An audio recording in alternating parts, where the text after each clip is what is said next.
días.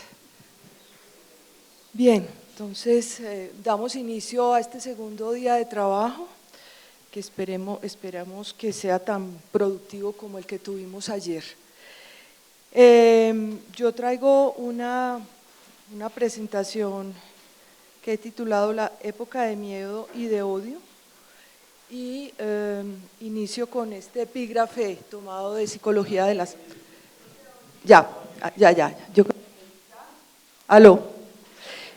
Comenzaré con este epígrafe tomado de Psicología de las masas de Freud. Nos dice Freud: consideremos el modo en que los seres humanos en general se comportan afectivamente entre sí. Según el famoso símil de Schopenhauer sobre los puercoespines que se congelaban, ninguno soporta una aproximación demasiado íntima de los otros. Bueno, volveré un poquito más adelante sobre eso. En Psicología de las masas, Freud reconocerá 4 formas posibles del lazo del sujeto a otro. Para cada quien, el otro puede ser modelo, objeto de amor, auxiliar, adversario. Respecto a esta última opción del otro, para cada quien, tendríamos entonces que ver de qué manera y por qué nuestra época redobla este hecho que es de estructura en lugar de tramitarlo discursivamente. En el símil de Schopenhauer, los erizos consiguen situarse unos junto a otros de tal manera que sus púas no lastimen. Voy a un poco dar… En un día muy frío, un grupo de erizos que se encontraban cerca sienten simultáneamente una gran necesidad de calor. Para satisfacer dicha necesidad, buscan la proximidad de los otros, pero cuando más se acercan, más dolor causan las púas del cuerpo del erizo vecino. Sin embargo, debido a que al alejarse se acumula de frío, se ven obligados a ir cambiando la distancia hasta que encuentran la separación más soportable.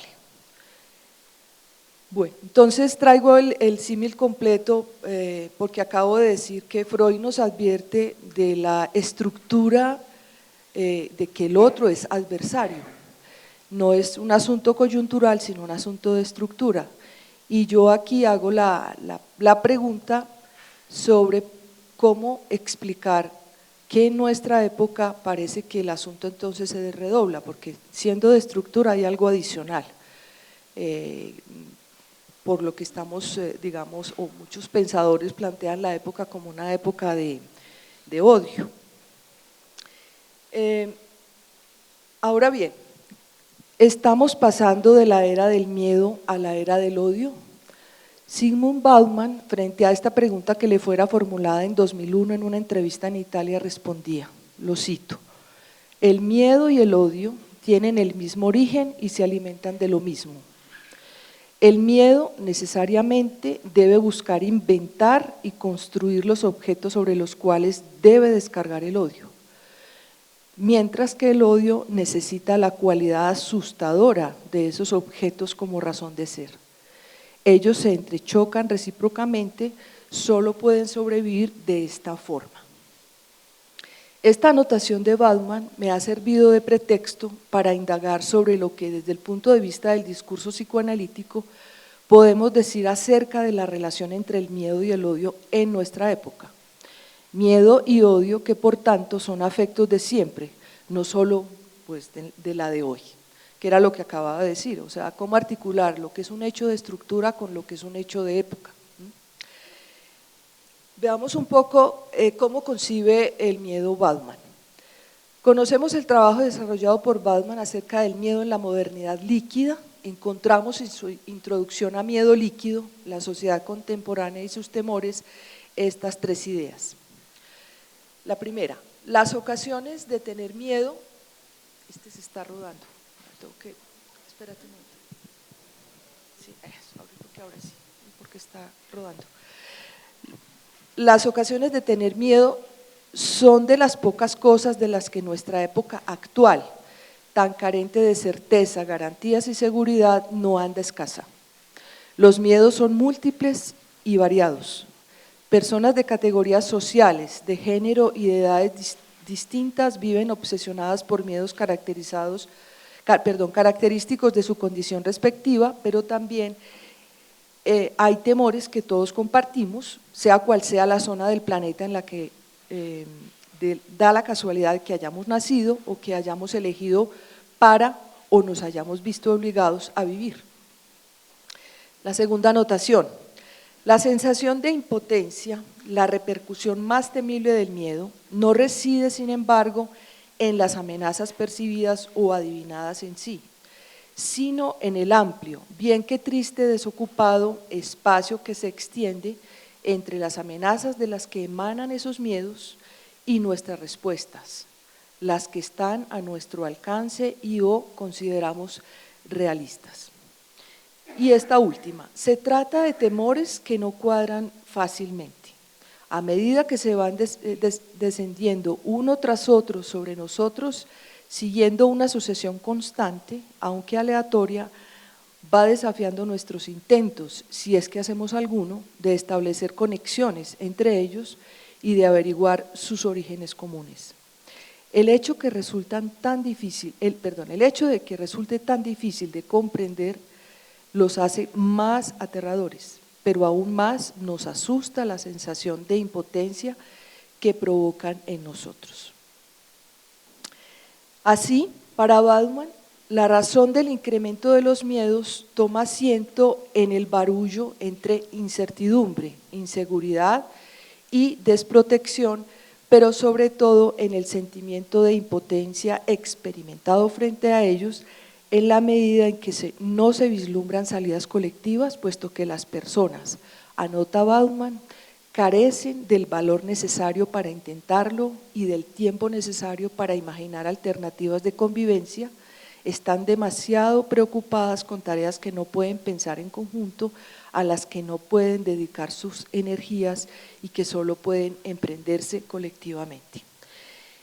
¿Qué tenemos con Bauman? Bueno, que él va a plantear el asunto, él habla de miedo, en otras ocasiones habla de angustia, digamos que él no se va como a detener en precisar en la diferencia entre estas dos categorías, que por tanto para el psicoanálisis sí es importante.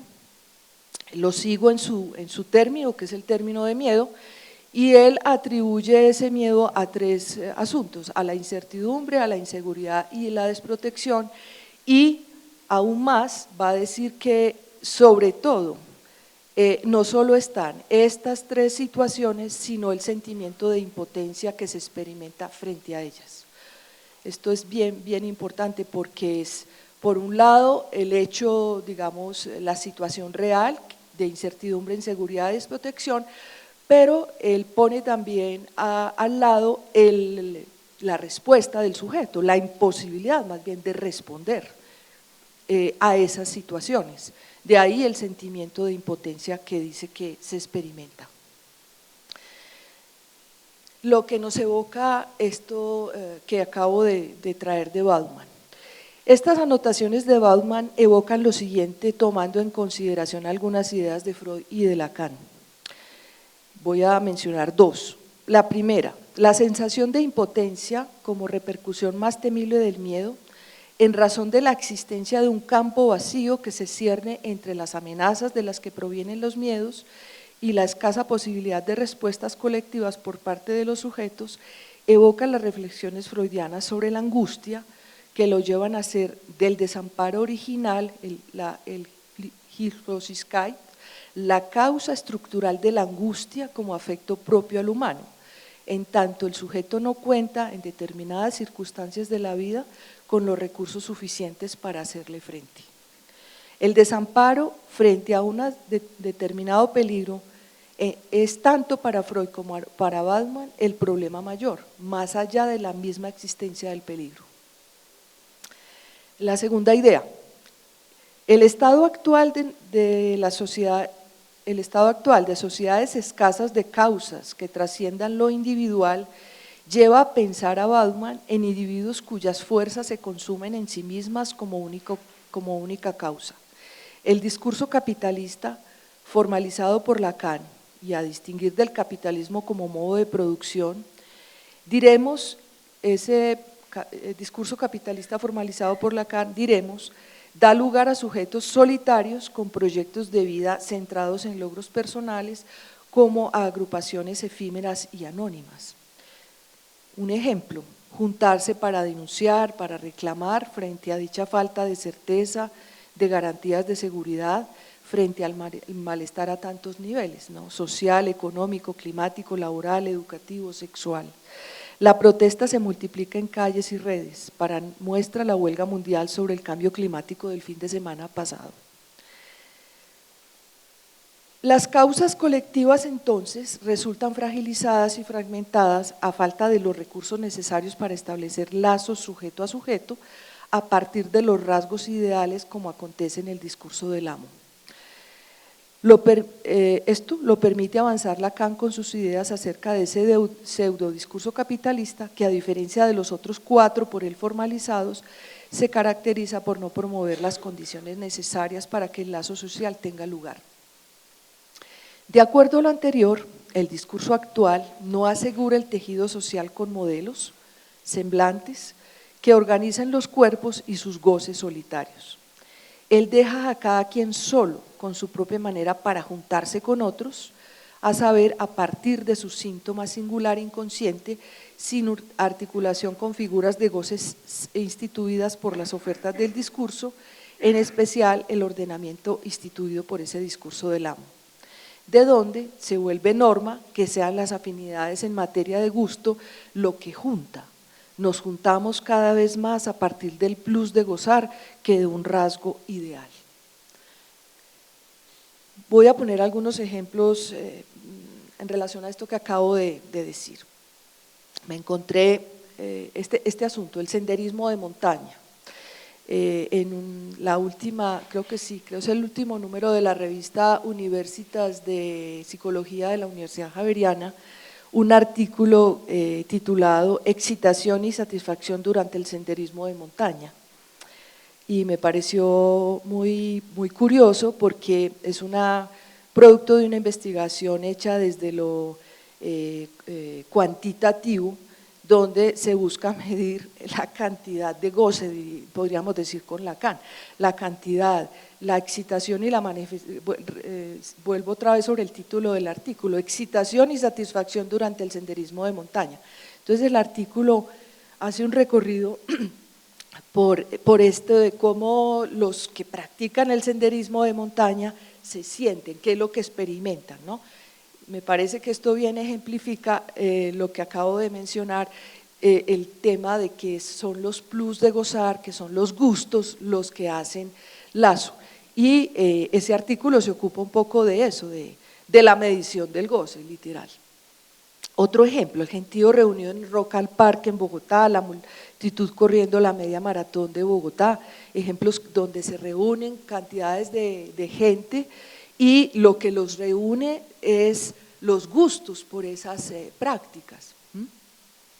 Bueno, a nivel de la vida amorosa se generaliza estar juntos bajo la modalidad de ir hacia otro buscando la propia satisfacción, o como lo refiere Lacan, goce autista, poniendo en suspenso el vínculo sujeto a sujeto. Ocurre, por ejemplo, cuando se quiere a otro solo para un rato de placer, sin pretender nada serio. Cohabitación de los cuerpos que abre la puerta al goce sexual, destituyendo el partener sexual en cuanto sujeto. Prima aquí tomar su cuerpo para el propio beneficio de goce.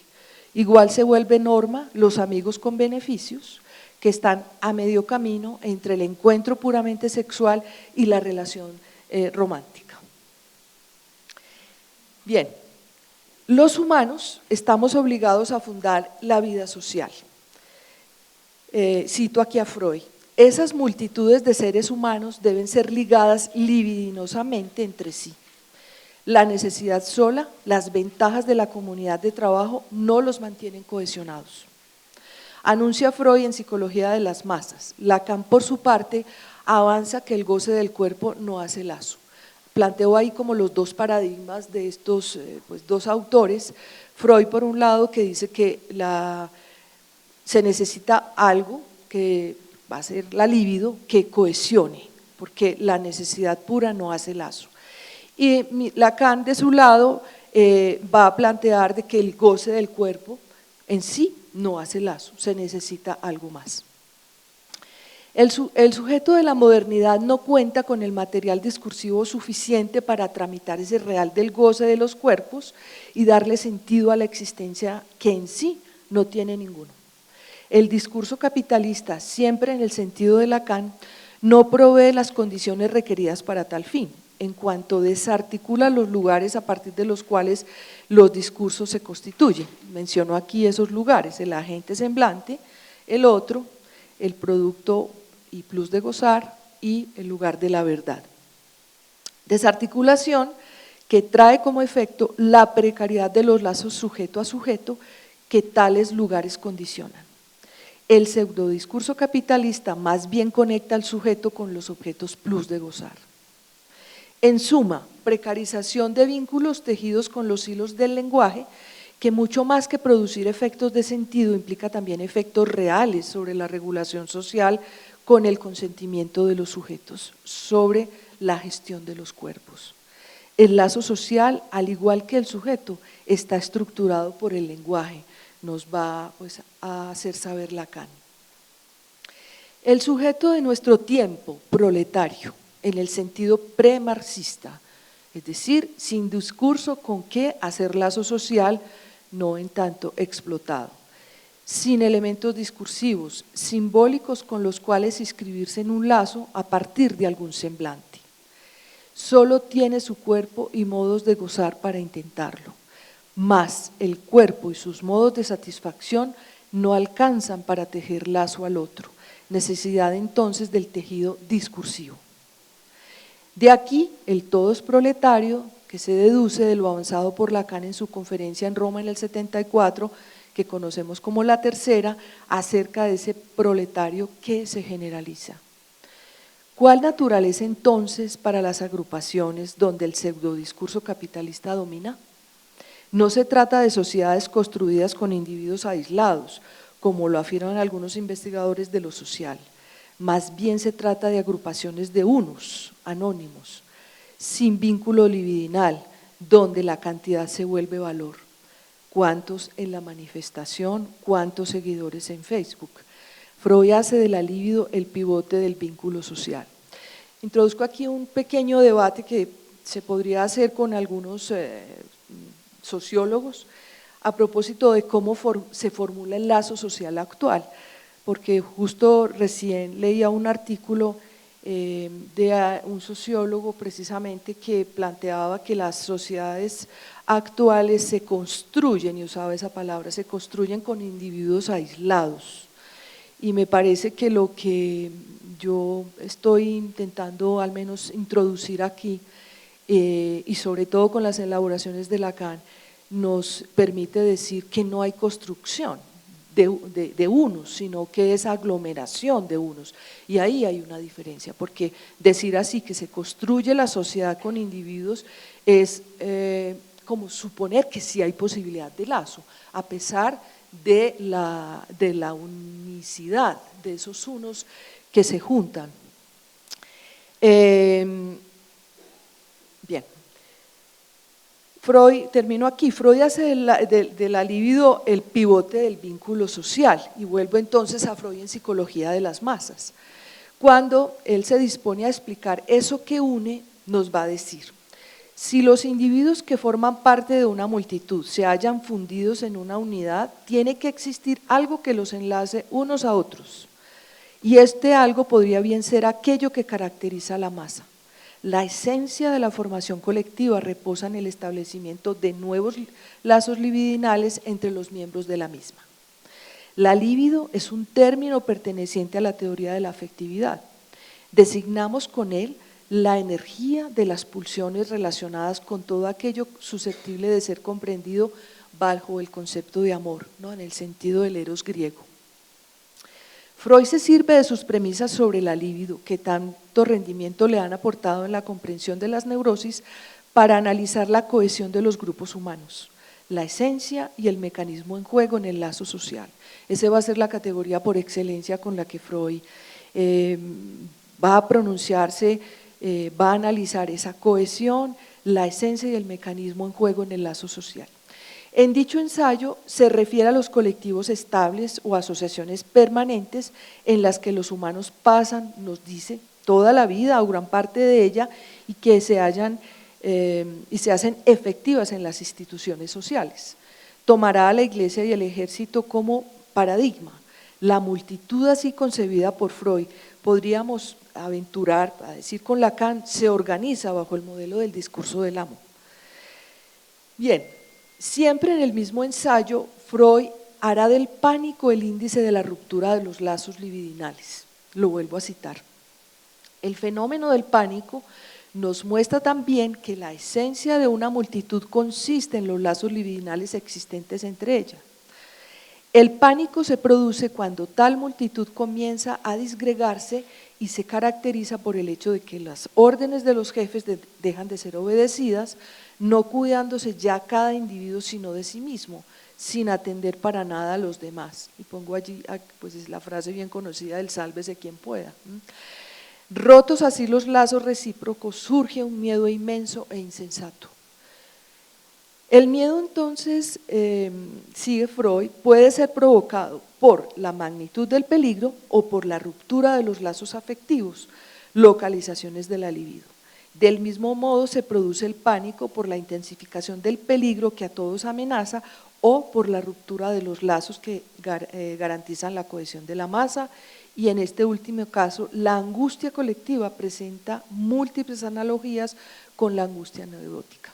Pues tenemos aquí en esta parte que yo traigo de Freud, pues ve uno claramente la manera como Freud analiza lo social, en este caso, en lo que concierne a los fenómenos de pánico colectivo, y aplica los hallazgos de la clínica del uno por uno sobre la angustia, sobre el pánico, para pensar esa angustia colectiva.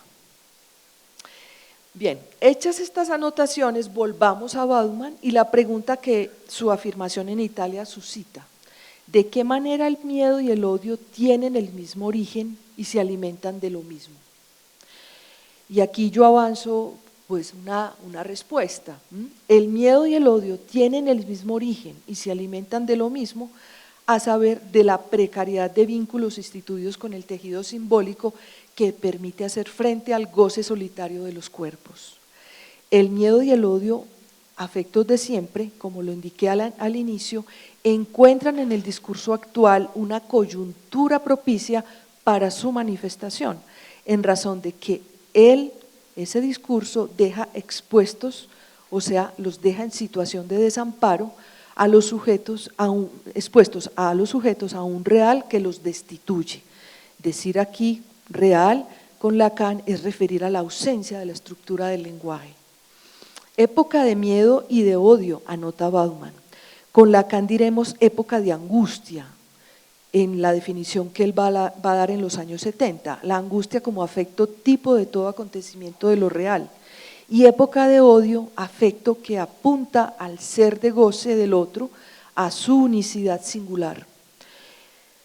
Época de odio verdadero que no alcanza a dilucidarse apelando solo a su estatuto imaginario, al odio enamoración, a esa condensación que Lacan hace entre la palabra odio y enamoramiento, que es estructural de la relación al otro, a la vuelta del amor en odio desplegada ya por Freud.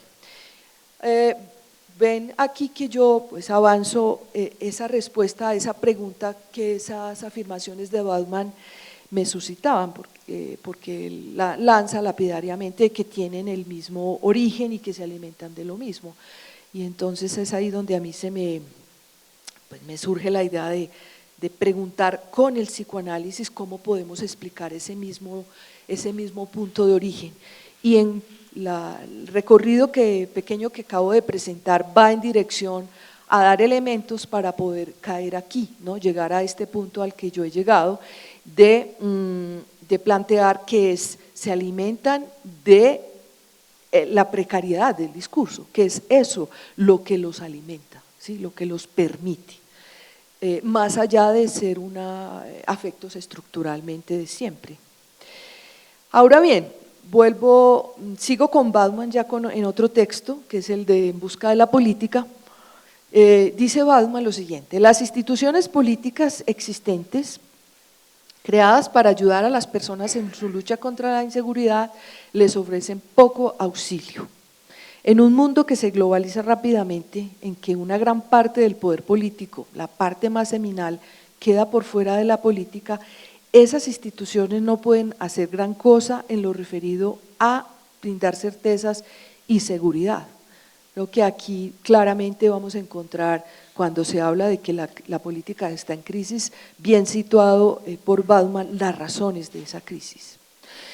Sigue Bauman diciendo, lo que sí pueden hacer, y que es lo que hacen siempre, es concentrar esa angustia dispersa y difusa en uno de los ingredientes de la perdonan el alemán. Esta palabra, ubico aquí abajo, Bauman dice que ese término en alemán recogería tres asuntos de la lengua castellana, que es certeza, garantía y seguridad, que tendría que ver con esas tres cosas. Aunque entiendo que literalmente el término en alemán refiere a incertidumbre.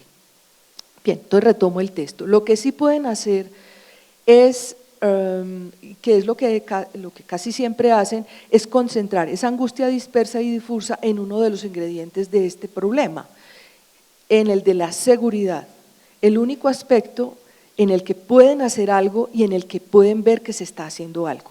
La trampa es, no obstante, aunque algo eficaz para remediar o al menos para mitigar la inseguridad que requiere una acción conjunta, casi todas las medidas adoptadas en nombre de la seguridad tienden a dividir. Siembran la suspicacia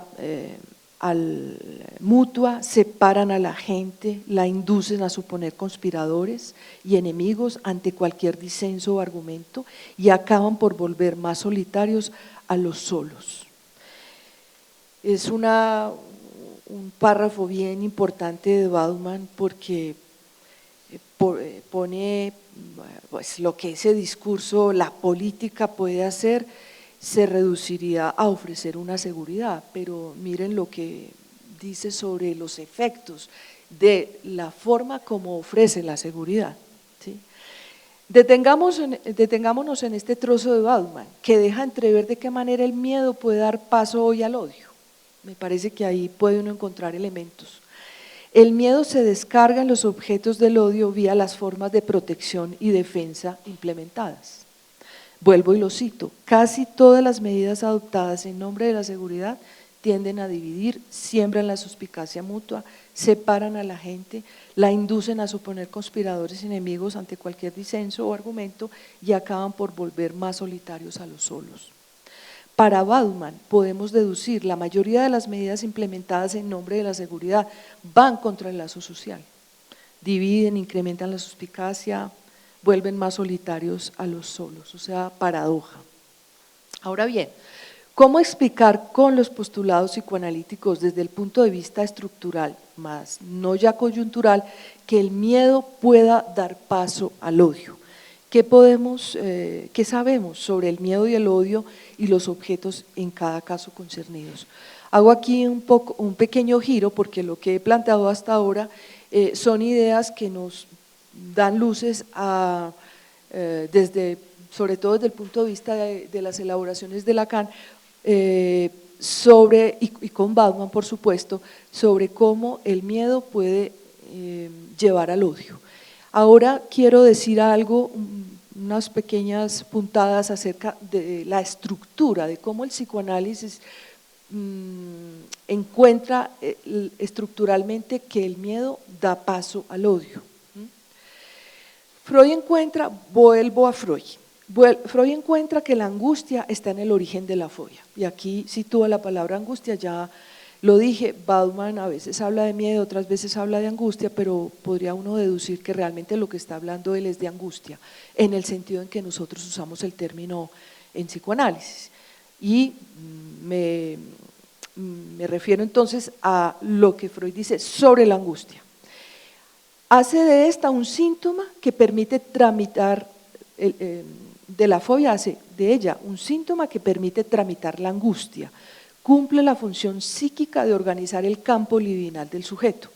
El miedo fóbico posibilita anclar en un objeto del mundo supuesto como peligroso lo opaco e incierto de la angustia que amenaza al sujeto desde dentro. Si el sujeto puede salvarse con la fuga y o la defensa de un peligro venido de fuera, desde el punto de vista de la defensa psíquica, la tentativa del sujeto de escapar a la angustia como peligro que lo amenaza desde el interior es infructuosa, dice Freud. La fobia, con sus singulares formas de evitación, es paradigmática del miedo irracional, que para nada constituye una respuesta adecuada a un peligro que prepara para la defensa o la huida. Y descubre Freud que la angustia colectiva guarda analogía con la angustia neurótica, como ya lo dijimos antes a propósito del pánico. Los temores comunes referidos por Bauman a la falta de certeza, garantía y seguridad han dado paso a una segregación real del otro, en la medida en que escasea, como ya lo he dicho varias veces, el material simbólico que hace viable tratar discursivamente tales angustias. Por ello, podemos avanzar, se incrementan las fobias clásicas y, cosa curiosa, aparecen nuevas. A nivel de lo social se destacan las referidas al otro, y escribo aquí las dos escrituras del otro en Lacan, que aparece como peligroso, otro que suscita rechazo, odio que llega a pasar al acto. Con el término fobia se crean nuevos términos: xenofobia, homofobia, aporafobia, islamofobia, que parecen homologar reacción fóbica con reacción de rechazo o de odio no confesado. Y bueno, valga hacer aquí un reconocimiento a la profesora de la Cortina, que justamente está en Bogotá y a la cual la Universidad Nacional hoy le dará el honoris causa, y a ella debemos ese término de aporofobia. El libro justamente de ella lleva ese título, Aporofobia, rechazo al pobre, y vemos en ese término que ella acuña encontramos otra vez el mismo asunto entre el rechazo, ¿no?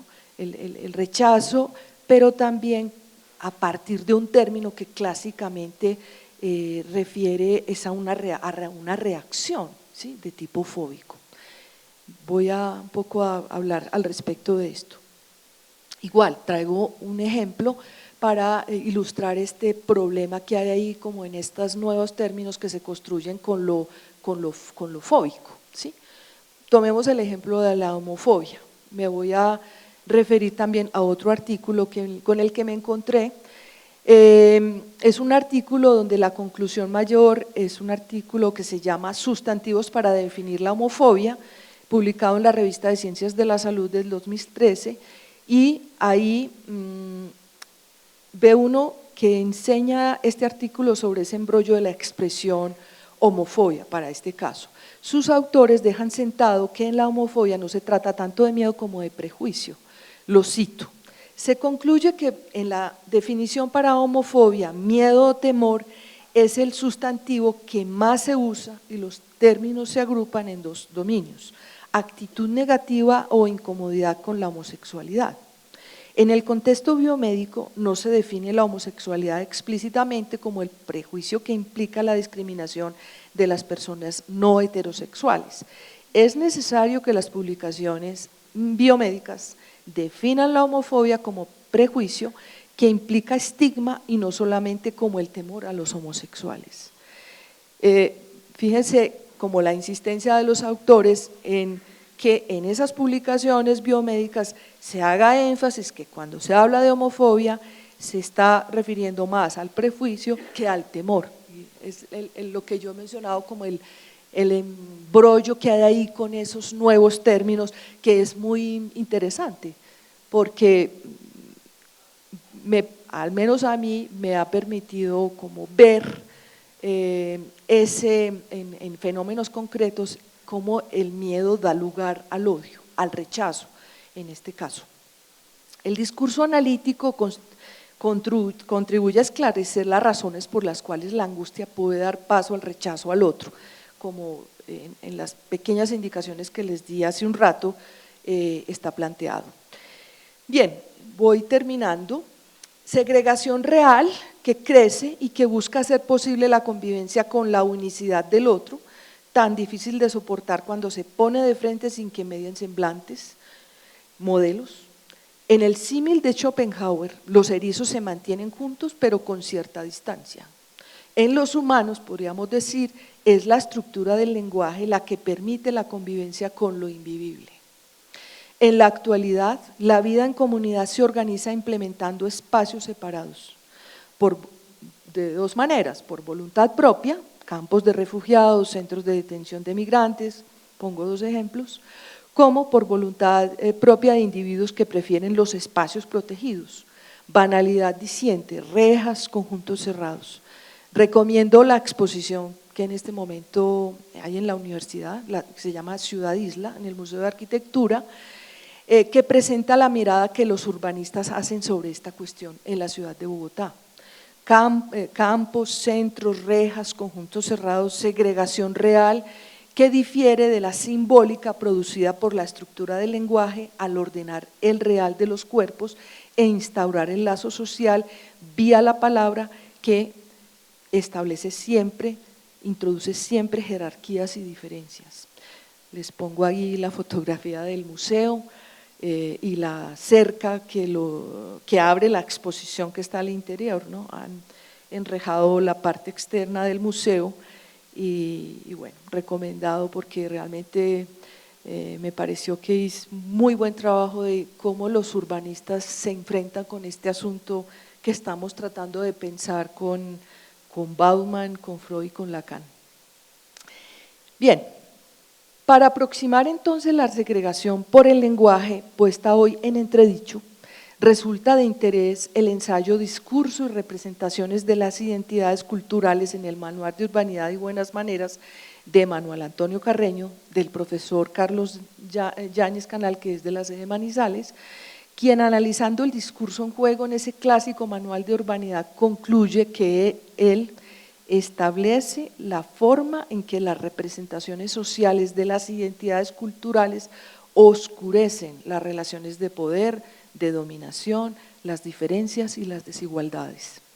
Resalto aquí la palabra oscurecen porque me parece que en ella gravita la segregación efecto de la organización social por el lenguaje, que precisa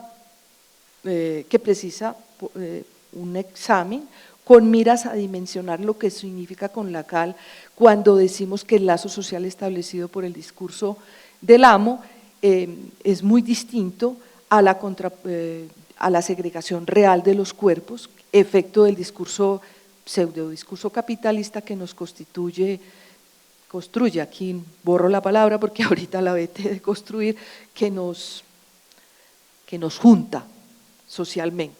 Aglomerando los cuerpos solitarios, promueve el propio beneficio en detrimento del lazo sujeto a sujeto. Y termino también recomendando un ensayo que se llama En Cuerpo y Alma, Visiones del Progreso y de la Felicidad, de la antropóloga y profesora Sandra Peraza de la Universidad de los Andes, que ya desde el punto de vista de la antropología nos enseña sobre esa organización de los cuerpos, bueno, en su trabajo de larga data en relación al tema del cuerpo. Bien, son esas las ideas que propongo para el debate. Muchas gracias.